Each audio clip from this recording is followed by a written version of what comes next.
2019 McLaren 600LT, 2019 McLaren 600LT price, 2019 McLaren 600LT specs, new cars by. Welcome to our car blog. This time we will be share information about the latest cars is coming McLaren brand. The title of the article we take is 2019 McLaren 600LT, 2019 McLaren 600LT price, 2019 McLaren 600LT specs, new cars by. We will be try discuss details about this car, ranging from reviews, concept, redesign, rumors, exterior, interior, specs, changes, engine, colors, pictures, release date and also prices. Congratulations to read and we hope you enjoy it and then we'll come back again here. 2019 McLaren 600LT, 2019 McLaren 600LT price, 2019 McLaren 600LT specs, new cars by. Braking at the same point in turn 1 of Budapest's Hungaroring circuit as when driving the 570s, the 600LT stops well short and then has to be driven to the turn on the throttle. It's not exactly the fastest way around, but I'm keeping my instructor happy with a conservative early braking approach that still lets the 600LT demonstrate its vast superiority. Both the new 600LT and the 570s are part of McLaren's entry-level sport series, but the 2019 McLaren 600LT's upgraded brake system is the key to its track day capabilities. Yes, the 570s has carbon ceramic brake rotors and fancy many-piston aluminum brake calipers, but for the 600LT, McLaren engineers have reworked the master cylinder to eliminate wasted travel at the beginning of the stroke.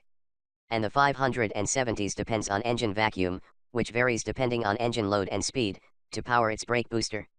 The 600LT borrows the electric vacuum pump used in the Senna to provide a consistent source of vacuum for brake boost. This combines with the retuned master cylinder to produce a completely different braking experience on the track and shorter stopping distances according to the tape measure. The firmer pedal and its reduced travel are both readily apparent and provide the all-important confidence needed to push hard on a racetrack. By comparison, the 570's pedal is spongy and vague, by supercar standards. McLaren achieves this without the aggressive grabbiness of Ferrari's carbon ceramics, so it's easy to lightly brush the brakes to bleed a little speed without inadvertently upsetting the car. McLaren engineers are plenty proud of their work on the brakes, so it comes as no surprise that the binders are superlative. What is a bit unexpected is how well the 600LT changes direction and tolerates driving on the apex curbs and corner exit rumble strips. These Sport Series models make do with conventional steel coil spring suspension and adaptive shock absorbers in place of McLaren's signature linked hydraulic suspension employed to amazing effect on its Super Series and Ultimate Series models. McLaren's ability to produce these results with lesser suspension components is impressive because this is a key attribute of the Senna that is now available for a much lower price. Slightly less rich man's Senna. McLaren Automotive rolled out the Senna a few months ago. A limited production, $1 million, track-focused weapon meant to satiate the would-be racers among the company's exclusive clientele. All 500 Sennas are already sold. The thing is that limited production, $1 million hypercars have become investment vehicles more than actual vehicles. This makes the Senna a touch precious for track use, and creates the opportunity for the 600LT as a more affordable alternative. The 600 portion of the name is a reference to the car's metric horsepower. It is rated at 592 SAE net horsepower, and LT is a hat tip to the company's legendary F1 Longtail, a track-focused version of McLaren's first production sports car. Today LT is more a track-oriented philosophy than an actual extension of the car's posterior, though the 600LT is incrementally longer than the 570s upon which it is based because of the use of a longer front splitter and rear diffuser.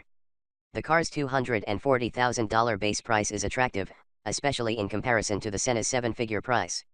However, my test car is dressed in another $62,000 worth of options. For the true mini Senna experience, buyers will want the optional carbon fiber rooftop engine intake snorkel, a signature feature of the original McLaren F1 that costs a breathtaking $30,000. Prospective 600LT buyers will have to act quickly, as production will only run about 12 months. McLaren isn't setting a specific cap on 600LT sales, but by this time next year, if your car isn't already under construction, you're likely out of luck.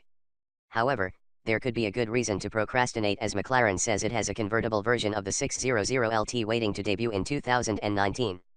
But really a better 570s. Like the 570s, the 600LT is powered by a version of McLaren's 3.8-liter twin-turbo V8 mounted amidship within the company's monocell 2 carbon fiber chassis. The 600LT not only has an extra 30 horsepower over the 570s, it is also 100 kilograms, 220.5 pounds, lighter, which makes a greater contribution to the car's performance advantage over its sibling. Additionally, it creates 100 more kg of aerodynamic downforce at 155 miles per hour. Some of the extra power and weight savings comes from a truncated exhaust system that powers the 600 LT's fiery breath straight out through the top of the engine cover, eliminating a bunch of tubing and contributing to an intoxicatingly exotic engine note. That's a tough accomplishment for a car with a turbocharged engine, but the 600LT provides a suitably invigorating soundtrack to accompany its owner's exploits. The 600LT's fixed rear wing, it doesn't tilt to serve as an air brake like the 675LT's wing, is directly in the literal line of fire of the exhaust, so the middle section above the openings is treated to survive the blast. I can't see it during my daytime drive, but McLaren's drivers assure me that actual flames are sometimes visible from the 600LT's exhaust. These ingredients combine to produce 0 to 60 miles per hour acceleration of 2.8 seconds, matching the time of the Super Series 675LT, and a 204 mph top speed. At the drag strip, the 600LT will complete the quarter mile in 10.4 seconds. But the 600LT's speed secrets around a road course come from other sources.